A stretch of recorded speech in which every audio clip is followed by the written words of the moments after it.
Because Henry was at the works, the other engines had to help with the flying kipper too.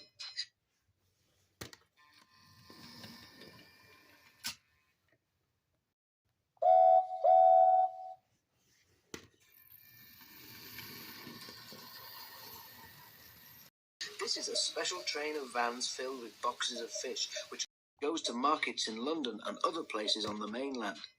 James did not like the flying kipper. "All those smelly vans," he complained one morning. "You can't get the smell off your tender for weeks." "I'm very fond of a good kipper," remarked his driver. "You're welcome to it," retorted James. "Oh, right old misery today, aren't you?" said his fireman. "You got out of the shed by the wrong door this morning, and no mistake. Now get a move on, or the fat controller will give you something to moan about." Groaning horribly on the curbs, James went slowly down to the harbour.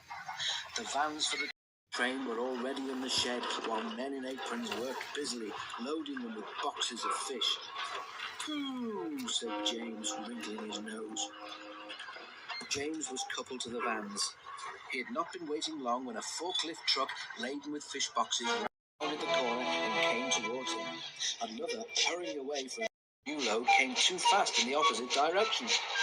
The loaded one swerved to avoid the other one, and its heavy load shifted.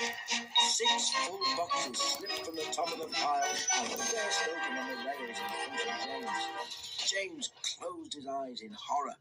Ugh! He shuddered. Broken fish and boxes lay everywhere. For once, James was right. The smell was not nice. Luckily, there was plenty of time for the men to clear up the mess before James had to leave. "A good job the boxes didn't fall on you, James," said his driver, winking at the fireman. James shuddered again. The idea was too awful to think about. At last, all was ready, and the guard showed his green lamp. "Thank goodness," said James to himself. There was a speed limit in the harbour area, so James could not start quickly. The train seemed heavier than usual tonight too, so that when he reached the spot where the fish boxes had burst, he was moving at no more than walking pace.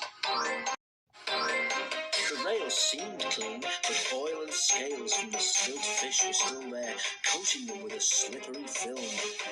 As soon as James reached the place, his driving wheel, with nothing to grip, began to spin helplessly.